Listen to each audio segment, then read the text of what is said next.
Então, queridos amigos e irmãos, um bom dia a todos, sejam bem-vindos a mais um domingo de estudo aqui na nossa instituição, Amor e Caridade. Hoje eu acho que todos já conhecem, né, a Enir Sartre, lá de Petrópolis, nossa companheira aqui, já quase desde a fundação da nossa instituição, né? Ela sempre colaborando aqui com o estudo, aqui para nós, agora também no programa Espírita, ela estará conosco terça-feira, às 20 horas, também pelas redes sociais, pelo YouTube e pela televisão, que hoje abrange também a cidade de Friburgo, Teresópolis, Petrópolis e São José do Vale do Rio Preto. É o nosso programa Espírita Amor e Caridade. E ela está sempre participando conosco também, enfim. E é uma alegria, mais uma vez, recebê-la aqui conosco nesta manhã, para nos trazer reflexões, pautadas, naturalmente, sempre, no Evangelho de Jesus, à luz da doutrina espírita. E também já anunciando que daremos início amanhã à Semana Espírita, que será realizada ali na Casa de Portugal. Acho que todos conhecem, aqui no centro da cidade, aqui, né?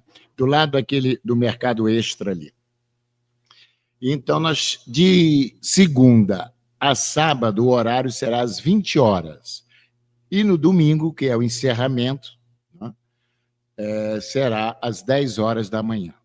Nós temos aqui o tema central só, que eu vou citar, a família diante de um mundo em transformação. Muito importante. Os temas foram bem selecionados, né, os subtemas, para a gente buscar entender, compreender hoje essa questão da família. Essa célula máter da sociedade, né, onde todos nós estamos inseridos, de uma maneira direta ou indiretamente. Bom, então nós temos aqui, não vou citar os temas, mas o tema central é esse, e por isso, agora vem um aviso, nós não estaremos aqui. Nossas atividades, semana que vem, só vai permanecer no sábado, porque é realizada na parte da manhã a evangelização. Fora essa atividade, as outras todas estarão suspensas, até o domingo. Retornaremos com as atividades na semana seguinte. Então, estaremos todos lá a partir de amanhã, às 20 horas, na Casa de Portugal, que será a nossa Semana Espírita aqui, a 48ª Semana Espírita. Ok? Então, não teremos aqui atividade semana que vem. Então, espero todos lá na Casa de Portugal. Estarei lá vendo se vocês vão aparecer mesmo. Bom, minha gente, então, para a nossa harmonização, a mensagem da obra Minuto de Sabedoria, do professor Carlos Torres Pastorino, é a de número 81, que nos coube nesta manhã, para a nossa reflexão inicial. Deus está em toda parte. Portanto, está também dentro de nós e dentro de todas as pessoas que nos cercam, boas ou más. Tudo provém de Deus. Tudo é manifestação divina. Mesmo aquilo que nos parece mal ou erro pode ser a causa de um benefício futuro. Nosso sofrimento resulta do desconhecimento da verdade básica. Deus dirige todos os acontecimentos, porque está em tudo. É uma mensagem de otimismo, de fortalecimento, né, da nossa fé, em saber que Deus realmente está em tudo e em todos.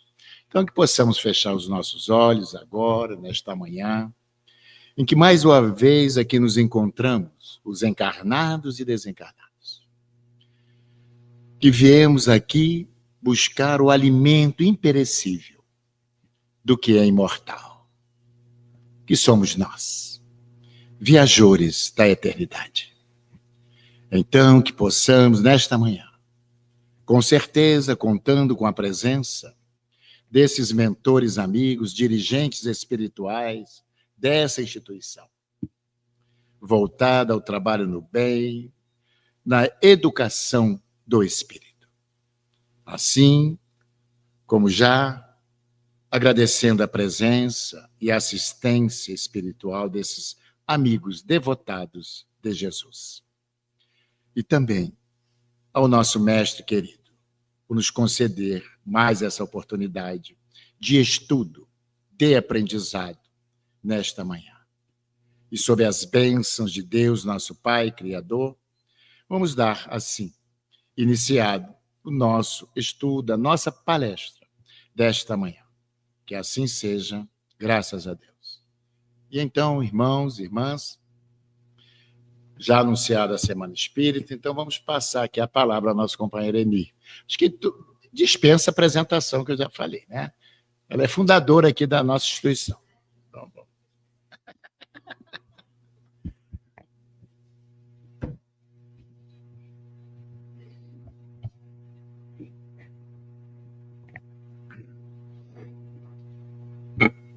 Bom dia a todos.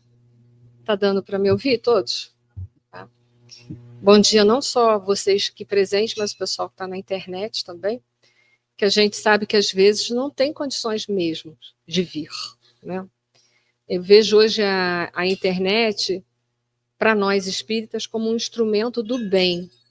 Porque é para isso que a gente usa, para acessar aqueles que têm real motivo para não poder se deslocar e vir à casa espírita, né?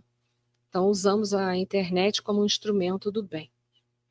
A mensagem dessa manhã, a mensagem 81 de Pastorino, que fala sobre a onipresença e imanência divina, né? Porque Deus está em todos os lugares, mas imanente Ele está em nós, dentro de nós que estamos aqui sentados hoje para ouvir uma passagem de nosso Senhor Jesus Cristo, mas também dentro daqueles que estão cometendo crimes na humanidade. Porque Deus é sem fronteiras.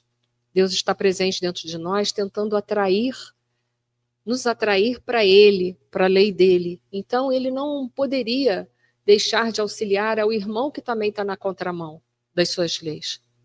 A lei dele é de amor, é de misericórdia. É para todos, sem distinção.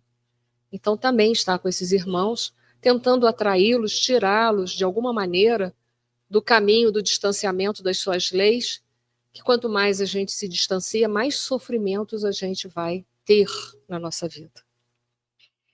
Então, é importante a gente lembrar isso, essa presença divina. Eu escolhi essa manhã para a gente conversar um pouco, nesse tempo que nós temos, uma parábola de Mateus chamada Parábola dos Vinhateiros Homicidas. Não é tão conhecida, tão badalada, mas também não é desconhecida, está lá no Evangelho. Mas tem parábolas que são muito conhecidas, que a gente repete muito, até pela simpatia, pelo teor. E essa manhã a gente escolheu essa, que não é tão badalada. Ela está no capítulo 21 de Mateus, versículos de 33 a 46. Então a gente vai ler, eu peço a vocês que tentem fixar a história da parábola, porque eu vou trabalhar com os conteúdos, eu vou trabalhar com os simbolismos. Então é importante que a gente vá lembrando para a gente poder juntos montar um raciocínio, uma reflexão, no entendimento de que eu não sou palavra final dessa interpretação. A gente interpreta de acordo com o nível de consciência que a gente tem, mesmo quando a gente vai estudar nas obras básicas, em todas as obras complementares da doutrina dos espíritos, mas a gente dá a parábola, empresta a parábola, uma reflexão daquilo que a gente tem alcance, daquilo que a gente consegue ver, daquilo que a gente consegue extrair. Talvez vocês aí sentados vão olhar outros ângulos dessa parábola e vai ver que eu não estou falando sobre esses outros ângulos, não porque vocês estejam errados, é porque eu não vi os outros ângulos. É assim que a gente trabalha, né? Então começa assim a parábola. Ouvi ainda outra parábola, porque antes Mateus tinha feito a parábola dos 2 filhos da vinha, e havia outras passagens. Então, ele agora fala, ouvi ainda outra parábola. A parábola anterior é a parábola dos 2 filhos da vinha, que eu tive a oportunidade de fazer sexta-feira em Petrópolis. Pouco conhecido, o pessoal estava curiosíssimo de saber qual parábola era essa. E aí eu matei a curiosidade. Então, vamos lá. Houve um homem, olha só, houve um homem, pai de família, que plantou uma vinha e circuncidou-a de um valado, e construiu nela um lagar, e edificou uma torre, e arrendou-a a uns lavradores e ausentou-se para longe. E chegando o tempo dos frutos, enviou seus servos aos lavradores para receber os seus frutos. E os lavradores, aponderando-se dos servos, feriram um, mataram outro e apedrejaram outro. Depois enviou outros servos, em maior número do que os primeiros, e eles fizeram-lhe o mesmo. E, por último, enviou seu filho, dizendo: terão respeito ao meu filho. Mas os lavradores, vendo o filho, disseram entre si: este é o herdeiro, vinde, matemo-lo e apoderemo-nos de sua herança. E, lançando mão dele, o arrastaram para fora da vinha e o mataram. Quando, pois, vier o senhor da vinha, que fará aqueles lavradores? É uma pergunta. Quando, pois, vier o senhor da vinha, que fará aqueles lavradores? Disseram-lhe eles: dará afrontosa morte aos maus e arrendará a vinha a outros lavradores que, a seu tempo, lhes deem os frutos. Diz-lhe Jesus: nunca lestes nas Escrituras? A pedra que os edificadores rejeitaram, essa foi posta por cabeça do ângulo. Pelo Senhor foi feito isto, e é maravilhoso aos seus olhos? Portanto, eu vos digo que o reino de Deus vos será tirado e será dado a uma nação que deu seus frutos. E quem cair sobre esta pedra, despedar-se-á, e aquele que sobre quem ela cair ficará reduzido a pó. Há muitos simbolismos nessa parábola. Há muitos, né? Há muitos. Mas, no início, a gente vai ter a oportunidade de ver essa parábola, que conta a história que um homem, que era pai de família, ele plantou uma vinha. Ele plantou uma vinha. Então, a primeira coisa que a gente vai pensar, quem será esse pai de família que plantou uma vinha? E não esquecendo que esse pai de família depois mandou o seu próprio filho, que era o herdeiro dessa vinha. Então, por esse dado, a gente já está claro para a gente que esse pai de família é Deus, né? Ele plantou uma vinha. A uva é uma fruta que representa a coletividade, porque ela dá frutos em cachos. Então, ele já dá uma informação importante para a gente hoje, não vou dizer na época de Jesus, tanto, né?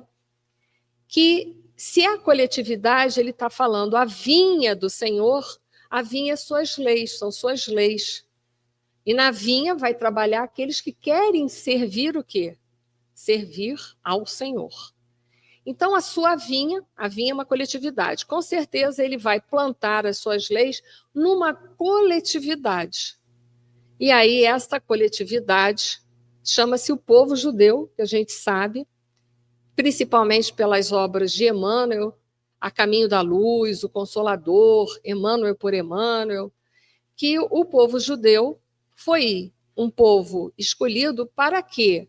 Para difundir entre todas as nações a ideia de um Deus único. Isso era de suma importância para a evolução do pensamento religioso. Eu fico imaginando se eles tivessem cumprido com essa função. Porque eles não cumpriram, por orgulho, eles fecharam-se sobre si próprios e disseram que o Deus era deles, com exclusividade, e o resto da humanidade se tornou todos nós gentios. Pessoas qualqueres que não seriam salvas, que não seriam agraciadas pelo Senhor, que não teriam nada, direito a nada.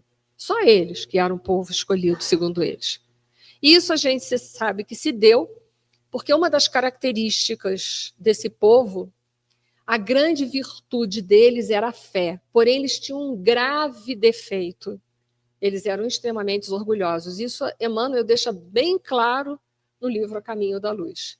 Se eles tinham muita fé, mas eles também tinham muito orgulho. E erraram por uma das chagas da humanidade. Uma delas é o orgulho e a outra é o egoísmo, que a gente tem que abrir o olho porque nós ainda não estamos isentos dessas chagas. E, portanto, enquanto essas chagas ainda existirem no nosso mundo interior, nós corremos riscos de também sermos separatistas, individualistas, e aí isso vai ser muito grave. Então, a gente sabe que a árvore do Evangelho estava lá plantada na Palestina. Jesus havia feito um investimento muito grande a esse povo. Ele enviou diversos profetas que foram seus missionários a esse povo. Tivemos diversos profetas. Uma dessas passagens aqui que a gente leu, que ele fala da pedra angular, essa passagem está em Isaías, porque o Evangelho de Mateus ele cita a Torá o tempo todo, porque Mateus tem por finalidade no seu Evangelho comprovar que nosso Senhor Jesus Cristo era o Messias prometido nas Escrituras.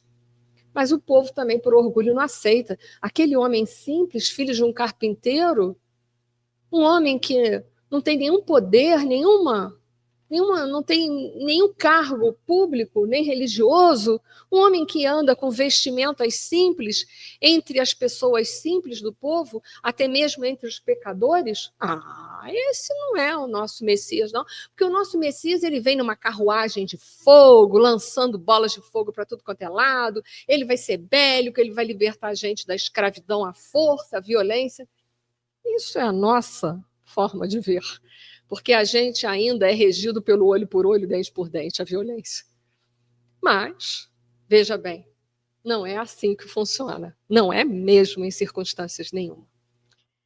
Então, primeira reflexão que eu faço, eu fico pensando assim, já pensou se o povo judeu tivesse conseguido cumprir com a sua missão de ter difundido um Deus único, o quanto que nós estávamos avançados espiritualmente? Talvez a Terra não tivesse a paisagem que ela tem hoje. Eu fico ali nas minhas reflexões pensando. Já pensou se o povo judeu tivesse aceitado Jesus na sua simplicidade, no seu amor profundo e misericordioso, como o Messias prometido? Com certeza nós não estaríamos passando pelo que nós estamos hoje, com certeza absoluta. Absoluta. Tanto que Jesus sabia que ele seria crucificado, porque estava lá, nas profecias, que nós não o aceitaríamos. E aí ele faz o sermão profético que diz respeito a todo o futuro da humanidade terrestre, no que diz respeito à evolução espiritual do planeta. Tudo isso que a gente está passando hoje, Jesus falou. Né?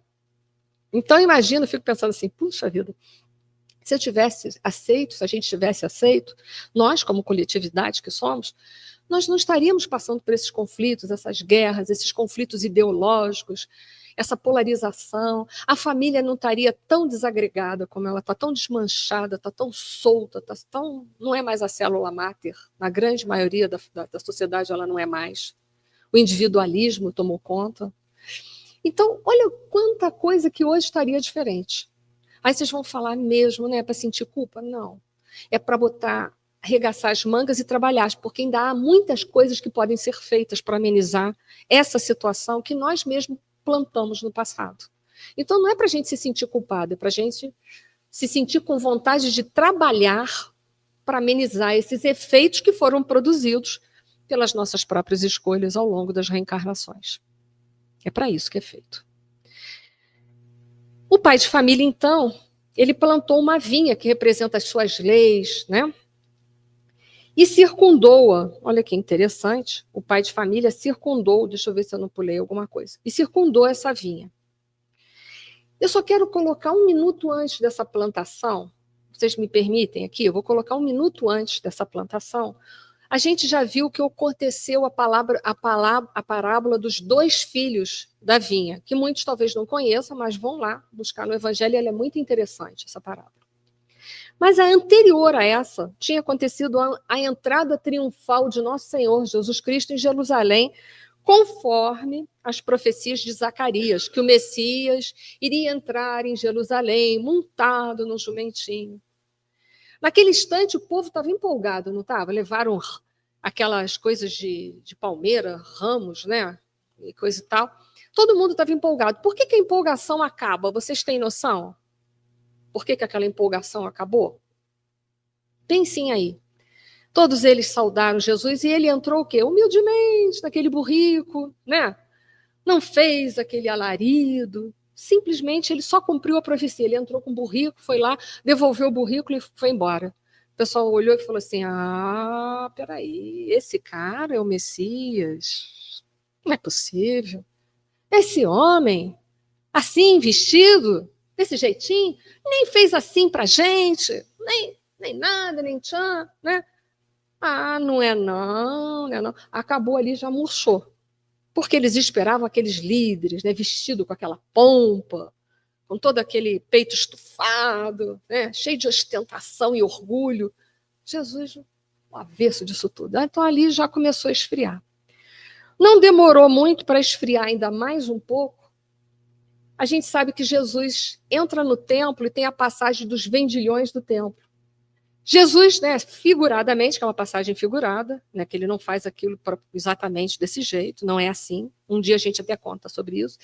Ele vai lá, né, segundo a passagem, derruba aquilo tudo, mostrando, né, que o templo tinha virado um comércio, que as coisas de Deus haviam sido comercializadas. E como se vende a palavra de Deus? Né? Deus cobrou alguma coisa para a gente? É como eu cobrar da minha mãe, né? A minha mãe me cobrar o leite. Como? Não tem como, eu não tenho como pagar a vida aos meus pais, tenho? Eu tenho como? Tem algum dinheiro no mundo que pode pagar a vida que eles me deram? Nenhum dinheiro no mundo paga isso. Então, muito menos como eu vou vender uma coisa que nem me pertence e que é direito de todos da humanidade. E ali Jesus havia dito que ele poderia destruir o templo em 3 dias e depois reconstruí-lo. Aquilo foi a causa pela qual os sumos sacerdotes usaram para incriminar Jesus. Não sei se vocês sabem disso. Porque o templo era a coisa mais importante para aquele povo. Era tão importante que o povo da Palestina, não importa onde eles estivessem, em que lugar da Palestina, todo mundo ia viajar para uma vez ao ano, pelo menos, você ir no templo na Páscoa para fazer oferenda. De tamanha era a importância do templo. E aí eles usaram dizendo que Jesus era subversivo, que ele estava preparado para destruir o templo. Colocou o homem como subversivo.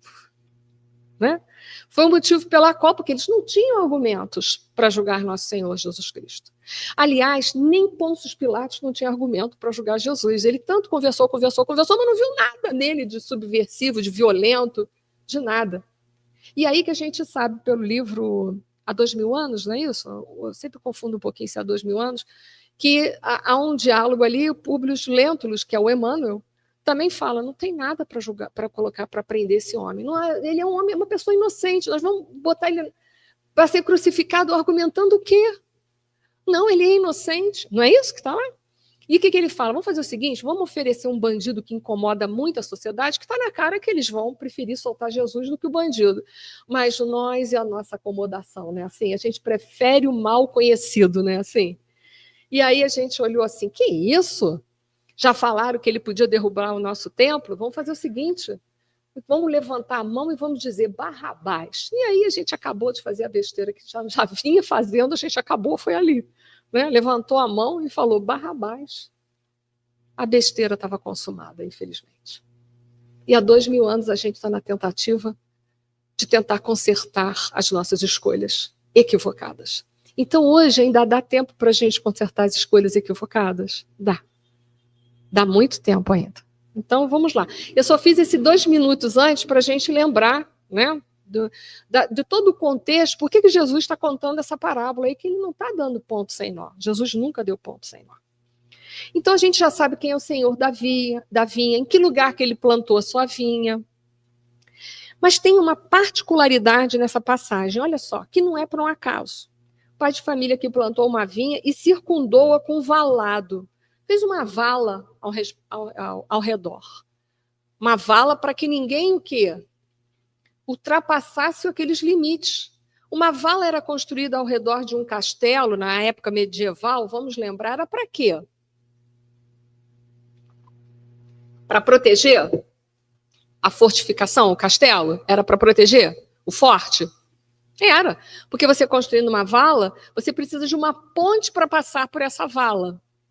Então, ele servia de proteção e também, né, você precisaria de um conduto, de uma autorização para você ter a ponte e ingressar ali. também, olha só, simbolicamente a gente vai pensando sobre isso. Então não foi à toa, ele construiu um valado e construiu um lagar. Talvez a gente aqui não saiba o que é lagar, talvez todos não saibam. Mas o lagar era um local onde as uvas, e até mesmo a azeitona, mas nesse caso particular as uvas, elas eram maceradas com os pés. Então era um lugar onde você entrava, específico só para isso. E lá você ia, tinha a construção pavimentada, do jeito lá que eles podiam, pavimentado direitinho para quê? Para você macerar a uva e extrair a essência da uva, que é o vinho, que simboliza a alegria, o amor renovado nas tradições dele. Não o amor prazeroso, o amor eros, mas o amor que eleva, que alimenta, que deveria estar presente em toda a comunhão que é feita aqui na Terra. O amor verdadeiro, não o amor de interesses, o amor de troca, o amor de barganha, mas sim o vinho que tem essa representação no povo. Então ele era lá, era o lugar onde ele ia ser macerado para finalmente chegar, né? Então a gente já vai vendo que toda aquela vinha estava sendo preparada para quê? Para que os ensinamentos do Senhor fossem protegidos, não é isso? De todos e qualquer pessoa que pudesse deturpá-los, prejudicá-los, desviá-los, para que chegassem a toda a família, para toda a família, que é a comunidade humana. E havia todo um preparo para que a missão não fosse impossível. Porque já pensou, Deus me dá uma missão que eu não tenho competência para assumir? O que vai acontecer? Já está fadado a quê? Ao fracasso. Por isso que a gente diz que Deus não coloca nos nossos ombros um peso superior àquilo que nós podemos suportar. Da mesma forma, se aquele povo tinha a missão de passar tudo isso, um Deus único, e também acolher o Messias prometido, que era também a função deles, era a missão deles, Deus tinha que dar àquele povo condições para fazer isso. Porque senão era missão impossível, vocês concordam? Ainda não cheguei no lagar de novo, mas eu vou voltar à passagem. E edificou uma torre. A torre. Para que serve a torre dos fortes, dos castelos? O torre é uma coisa vertical, uma torre é uma coisa vertical. Ela serve para proteger também, não é? Ah, vem inimigo lá longe. Ih, estou vendo. Vem os inimigos, hein? Vigilância, segurança. Mas para ter essa proteção que a torre oferece, simbolicamente ele já estava fazendo um convite, que era para a gente o quê? Verticalizar. Verticalizar o quê? As nossas emoções, que ainda são emoções de condição, emoções ainda muitas vezes permeadas pelos instintos, não é assim? Lázaro, eu gosto de repetir isso, lá no Evangelho segundo o Espiritismo, Lei de Amor pelo Espírito Lázaro. No início, para a gente relembrar, éramos somente o quê? Instintos. Quanto mais corrompidos e avançados, sensações. Quanto mais instruídos e depurados, não é só instrução, eu gosto de frisar isso, é instruídos e depurados. Somos sentimentos, e o ponto máximo do sentimento é o amor. Mas é o amor sem condições. Então, significa que a gente tem que abandonar as emoções que são passageiras e construir dentro de nós o sentimento do amor que é eterno. Ficou? Então, ele já faz um convite, olha só, para você ter toda essa proteção. Inicialmente, você que está ali, você vai receber uma proteção. Então, aquele que anda dentro da lei está protegido pela lei divina? Se vocês não sabem, eu já respondo para vocês, sim, só vai nos acontecer, se a gente andar na linha, só vai nos acontecer aquilo de que precisamos passar. Senão, o que não precisamos é retirado mesmo do nosso contexto. É retirado mesmo. Ah, mas me aconteceu tal coisa, sim. Se aconteceu é porque você em outras vidas semeou. Ou nessa mesmo você deu uma escorregada e deu uma semeada. Porque se você estiver dentro da lei e você não tiver mais compromisso com o passado, que seria difícil com a gente aqui, pelo menos comigo seria, né? Estaremos em planeta errado. Eu ainda não quitei todas as minhas dívidas. Então, se alguma coisa acontecer, é porque eu ainda estou me quitando com a lei. Mas nada além. Então, ele deu todos os subsídios. E ainda construiu o valão, que era para proteger, apartar daqueles que queriam deturpar, destruir uma ideia. Que toda vez que vem uma ideia nova na Terra, a gente é quase que não é resistente. A gente quase que não é resistente. Só mandamos crucificar Jesus por a nossa resistência. A gente tem uma dificuldade com o que é novo muito grande. Então, eles já sabiam que essas ideias novas seriam atacadas, porque a grande maioria dos povos eram politeístas, pelo menos de fachada era, que a gente sabe que tinha religião para o povo e a religião para os iniciados, era assim. Claro que os iniciados já sabiam que era um Deus único, mas para manipular o povo, muitos deuses, muitas confusões, a gente também sabe disso. Então, veja bem, ele deu todo o preparo, quer dizer, aquele que tem a senha, aquele que está preparado para um Deus único, o portão dessa construção se abriria em cima do valado e você teria ingresso, passaporte carimbado. Quem não, só quer entrar para destruir, nem pensar. Nem pensar. Tem proteção. Então, deu toda a condição para o povo judeu seguir a sua missão. Mas tinha um probleminha nessa vinha. Sabe qual era o probleminha? O problema maior de todos era o tal do lagar. Sabe por quê? Para poder ficar ali, servir ao Senhor da vinha, você tinha que aceitar a ser macerado. O que nos macera? É a pergunta. Chama-se autoconhecimento e reforma íntima. Ou maceraçãozinha, né? Para extrair o puro de nós, tem que passar pela maceração. Porque o caminho é, diante das faltas cometidas, arrependimento, expiação, trazer o puro para fora. Olha o puro. E depois a reparação. Uma vez preparados, totalmente preparado para aquela situação, você então pode começar a se reparar com o mundo. Porque agora você está forte, você desenvolveu os músculos da alma, não é? Aquela maceração, gente, é só para quem aguenta. Por isso que ser espírita é só para quem aguenta. Não é? A gente ainda agora falava sobre as questões das pessoas estarem presenciando os nossos defeitos ou não. Não está, mas a nossa consciência está hoje, a gente já pensa 2 vezes. É assim. Isso é uma forma de maceração. Né? Não vou errar, não porque tem alguém me olhando, mas porque eu sei que isso é errado, eu não vou fazer mais. Mas isso paga-se um preço? Paga. A gente estava vendo os personagens ali naquela parede. Chico Xavier pagou um preço, o Dr. Bezerra pagou outro, Emmanuel, Jesus, Kardec, todos pagaram preços, todos. Porque seguir o bem paga-se um preço na Terra. Porque a Terra é o lugar que ainda não predomina o bem. Ser bom aqui é complicado.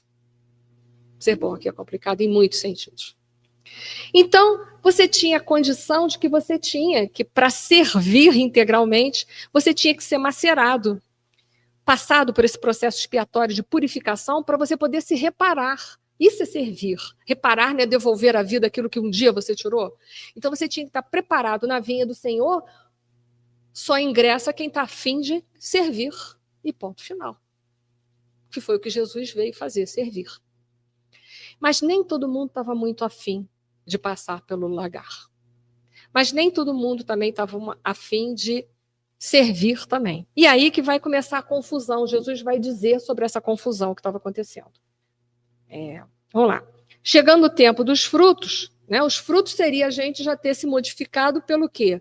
Pelas leis de Deus. Enviou os servos aos lavradores. Lembra que os lavradores arrendaram? Quem eram os que tinham arrendado aquela fazenda? Aquele forte. Quem estava responsável, que tinha arrendado aquelas terras, eram os judeus. E aí chegou o tempo dos frutos. Agora eu dei uma missão para vocês, né? Vamos ver lá os frutos que vocês estão produzindo para a humanidade? Passou pelo lagar? Aí começou a confusão, gente. Começou a confusão ali. Lembra? Ele manda os primeiros servos. E o que é feito com os primeiros servos? Vocês lembram? Mandaram matar todos eles. E aí a pergunta era, não sei nem mais onde está aqui, que eu já pulei. Isso sou eu. Quem são os primeiros servos? Os primeiros servos foram todos os profetas que foram enviados. Todos. Nós vamos ter Elias, que a gente sabe que depois reencarnou como João Batista, mas que também sofreu, apesar de ter cometido um erro, que a gente também não precisa ficar ali toda a vida no erro dos outros, a gente adora isso, né? Ele cometeu um erro, mas quantas coisas boas ele fez também? É que a gente olha assim, o erro e fica. Mas vamos olhar os frutos, né? Elias, Eliseu, Daniel, todos eles. Daniel, então, foi para a cova dos leões. Todos eles tiveram um fim trágico. Não é assim? O que eles fizeram? Eles deram conta, cabo desse povo todo. E eram todos missionários do Cristo, que a gente vai encontrar isso no Consolador, que vai falar sobre isso. Todos eles eram missionários do Cristo. Mas todos eles foram aceitos? Não, foram mortos. Aí mandou uma segunda leva. Você lembra que a segunda leva foi um pouco maior? Foi um pouco maior. O que eles fizeram também? Deram cabo. Então vamos começar com quem foi a primeira leva. De primeiro momento, a primeira leva foi João Batista, que era o precursor de Jesus, que vinha preparar as pessoas para o ensinamento simples que ele passaria. Simples, profundo e real. Porque ele não vinha destruir a lei, ele ia fazer o quê? Complementá-la.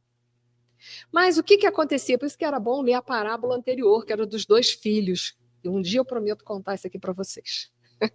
Em algum momento a gente conta, a gente dá conta. O que acontecia? Né? O povo havia se separado, muitos do povo judeu não aceitavam o farisaísmo. Claro, né, gente? O farisaísmo só estava preocupado em quê? Em si próprio, com pompas, né? Com rituais, com cerimoniais, rituais de purificação, lavar a mão antes da comida. Não que isso, volto a dizer, é bom que a gente faça isso. Mas, assim, se preocupado muito com o externo, mas o interno estava o quê?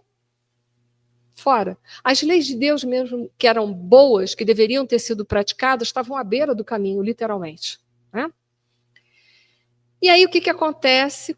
João Batista vinha e batizava, mas para você ser batizado, não sei se vocês lembram, você tinha que se arrepender, não era assim? Mas se arrepender do quê? Eu só vou me arrepender dos meus erros se eu souber que eles existem. Porque se eu não souber que eles existem, eu vou me arrepender de uma coisa que eu não sei que eu tenho.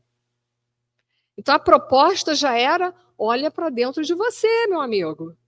Porque o Cristo vai vir aí para dar uma alavancada nesse processo. Olha para dentro de você. Porque para você ser batizado, você tem que se arrepender. Mas você vai se arrepender de quê? Para você se arrepender de quê? Você tem que saber quais são os vícios que habitam dentro de você e abdicar desses vícios. E aí o que aconteceu com João Batista? Mas também porque João Batista tinha uma língua que não cabia muito na boca, mas assim, com todo respeito, né? Porque o que ele tinha que falar do casamento dos outros, da infidelidade? Acabou que aproveitaram para, aproveitar. Não estou falando mal de João Batista, não, mas é para a gente abrir o olho com o que a gente fala. Né? Que ele ia morrer de qualquer maneira? Ele ia. Mas não precisava ter dessa forma. Né? Por esse motivo, né? Não precisava. Podia ser por outros. Mas, enfim, assim, brincando, mas tem uma seriedade isso. Então, assim, ele acaba também, né? O que aconteceria também com todos aqueles que trabalhariam para o Cristo posteriormente, os apóstolos? Todos foram martirizados, com exceção de João, que viveu em Éfeso com Maria e morreu aos 80 anos de velhice. E o resto?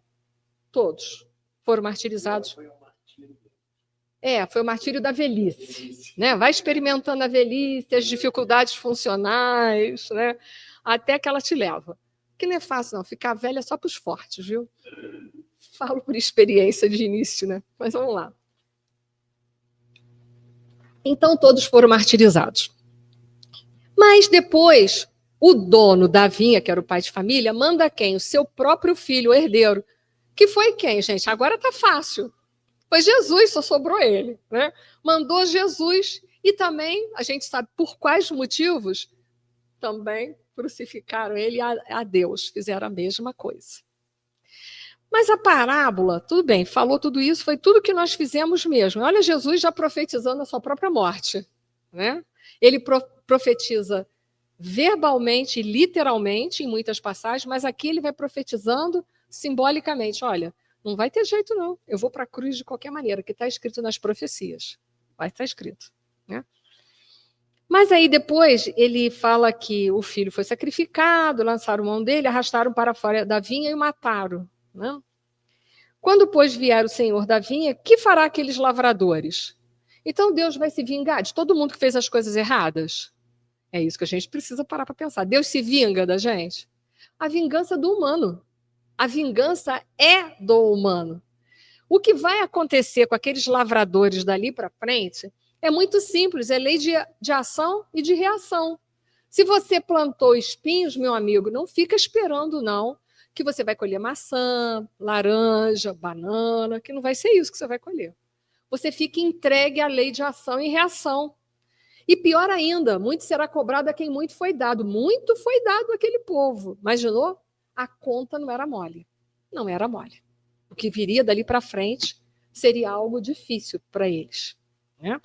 Então é bom que a gente entenda que Deus não se vingou de nenhum deles, mas eles ficaram entregues ao próprio livre-arbítrio dele. Tiveram a liberdade de poder viver e passar os ensinamentos de Deus, suas leis, ou não. E não passaram. Jesus falou, tem uma passagem que Jesus é claro em dizer, falou para os fariseus, né, os doutores da lei, vocês não entram no reino de Deus e nem deixam ninguém entrar. Por quê? Porque eles não viviam as leis de Deus, só viviam das formalidades exteriores.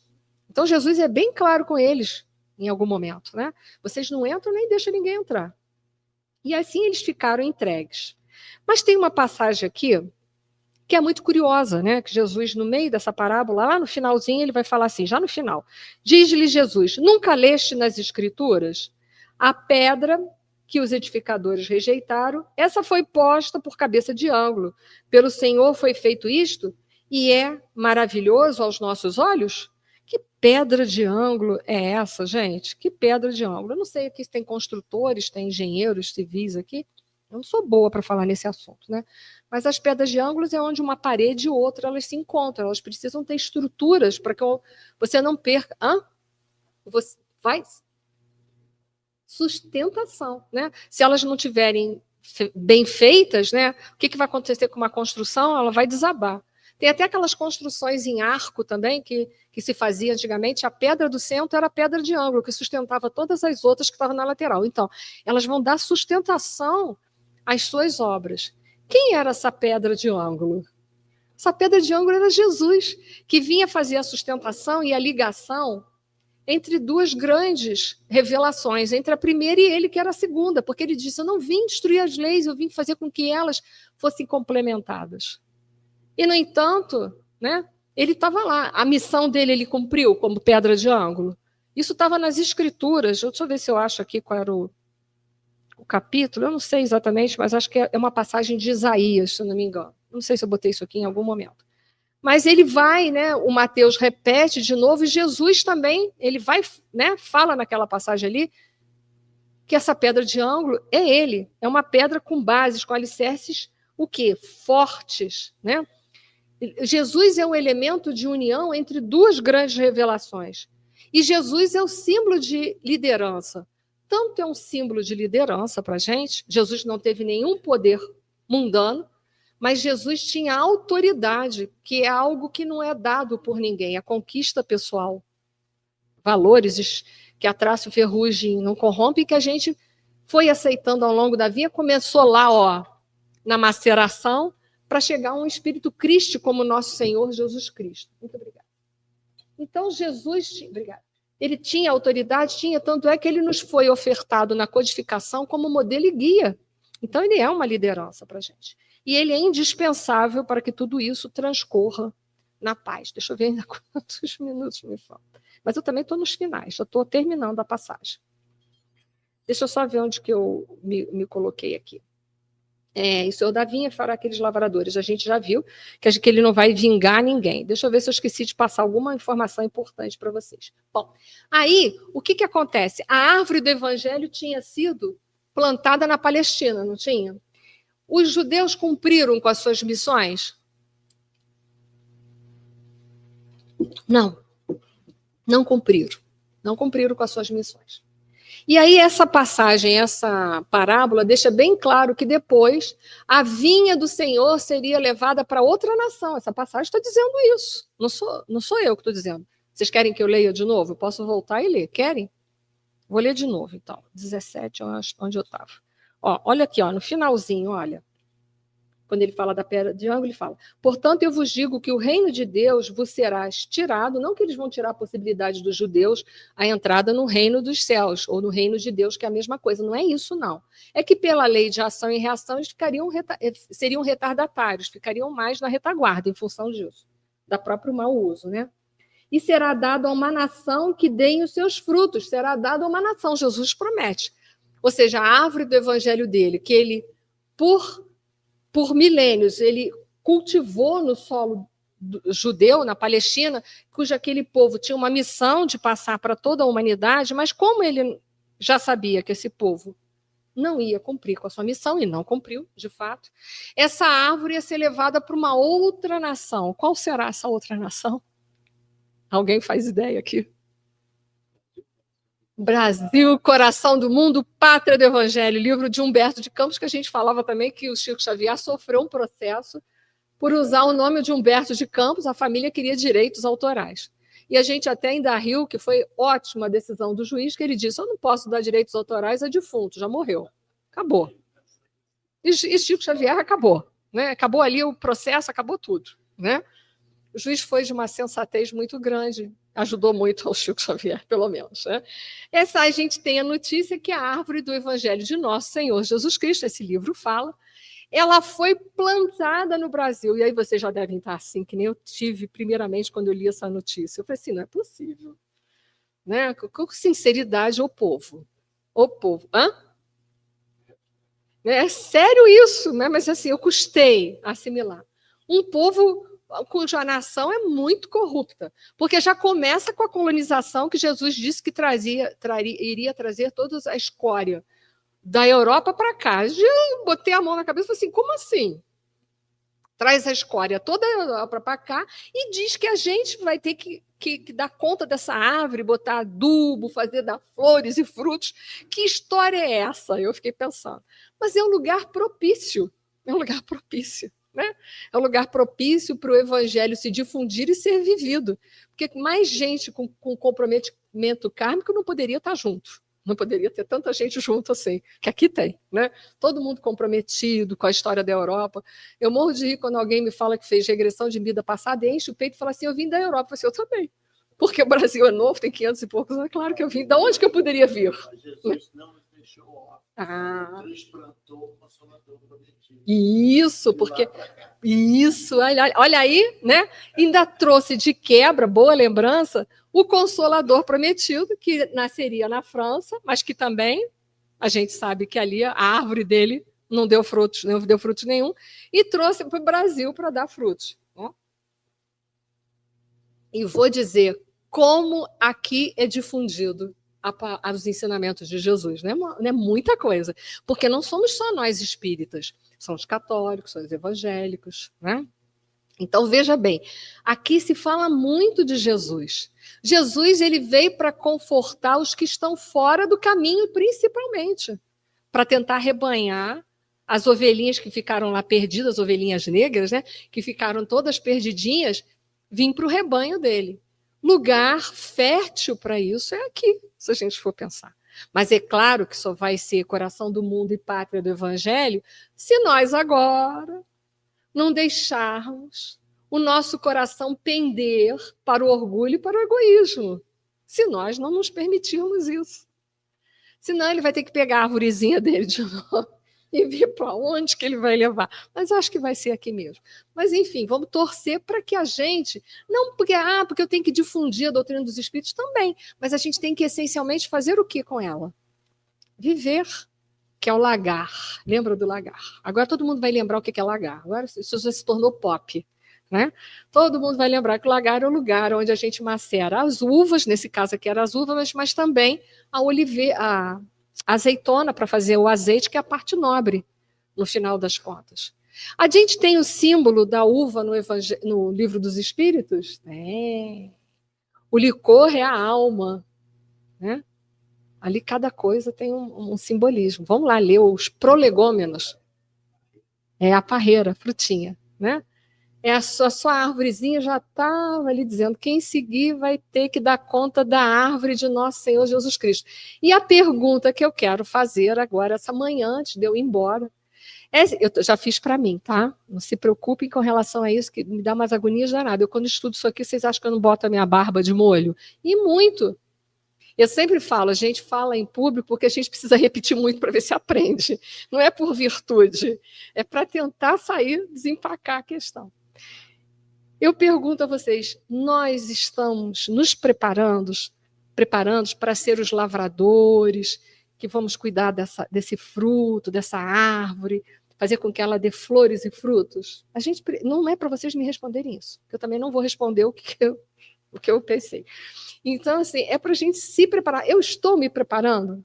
É claro que a gente também agora não pode se chicotear, porque diz o Evangelho que reconhece-se o verdadeiro espírita pelo esforço, olha lá, esforço, em que ele emprega para domar suas más inclinações. Então, não se reconhece o verdadeiro espírita por perfeição nenhuma, mas o quanto que ele se esforça para ele vencer e domar as suas más inclinações. Então, já entendendo que nós não somos pessoas perfeitas, não somos. Mas que a doutrina dos espíritos, como terceira revelação ou consolador prometido, que o Juarez lembrou muito bem, ela veio para nos dar suporte dentro desse processo de transformação. Então, nós temos 3 revelações, 3 motivos para dizer assim, não tem como dizer mais, tá? Eu não sabia, não tem mais como dizer isso.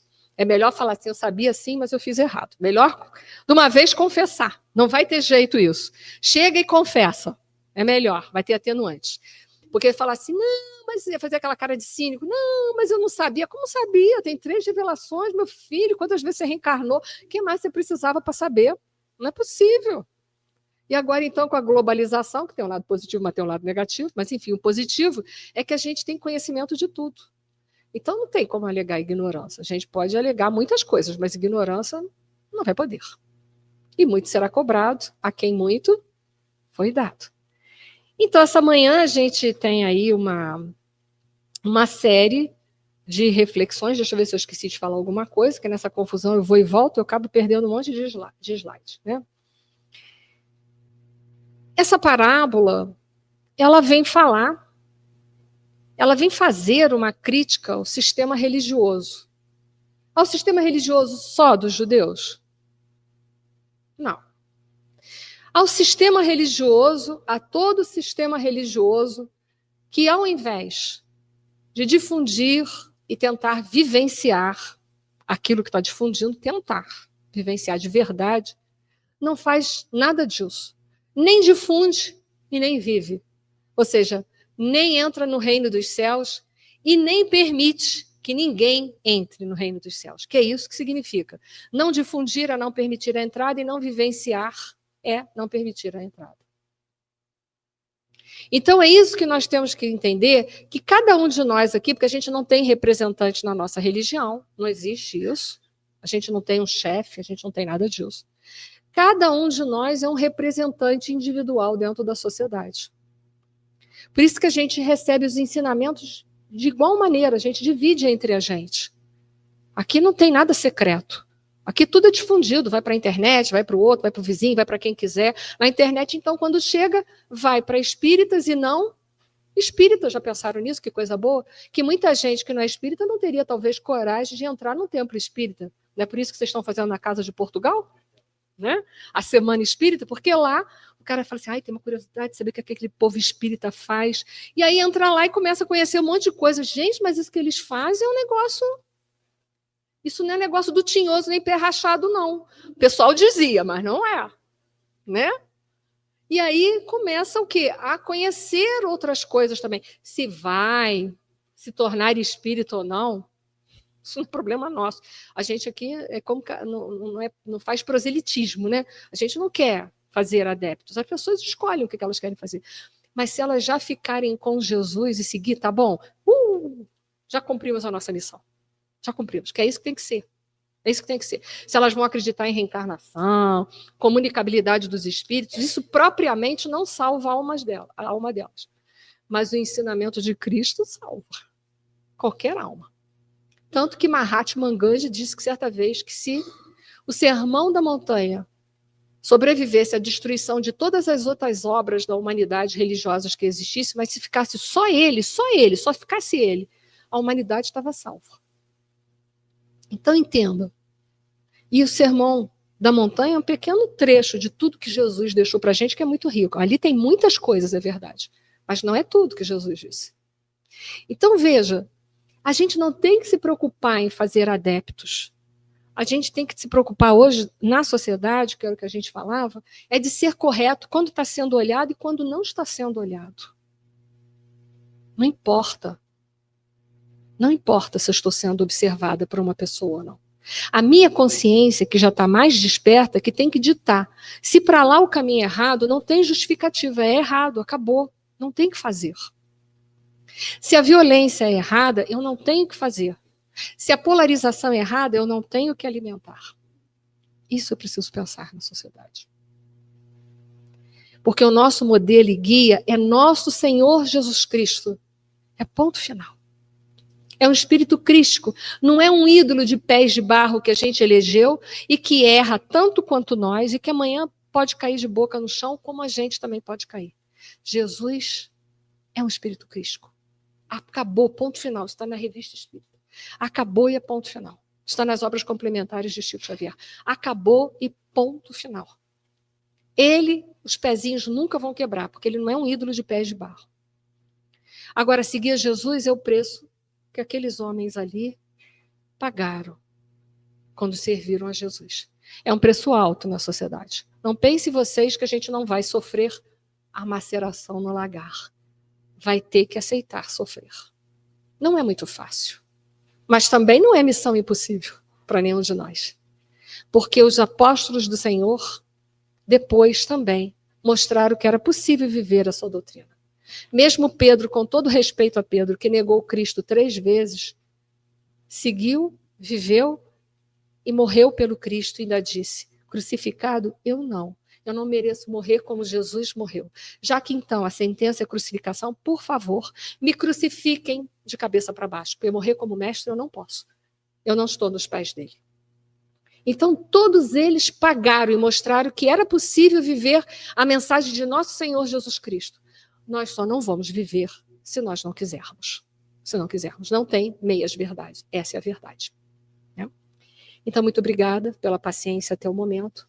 Que a paz de nosso Senhor Jesus Cristo esteja entre todos nós, hoje, agora e sempre. Obrigada.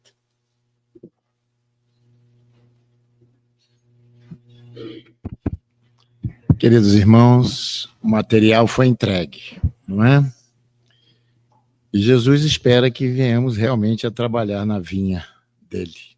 E principalmente macerar nossas paixões inferiores, que nos impedem o acesso às escalas superiores da espiritualidade.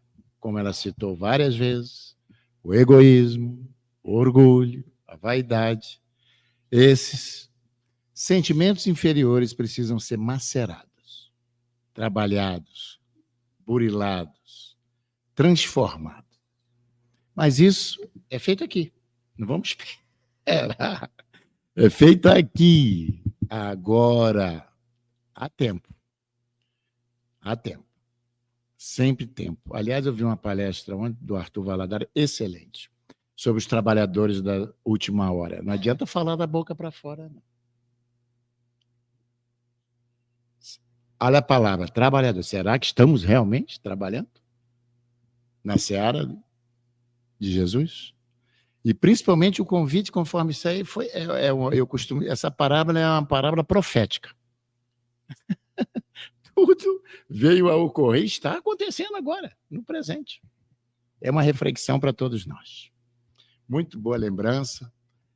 São parábolas que são poucas realmente estudadas, né? E divulgadas. Mas é importante. E para mostrar a grandeza desse Cristo, né? Que está entre nós. Que o Evangelho, ela falou, nunca foi tanto divulgado, mas também ainda permanece para muitos um desconhecido. É importante isso.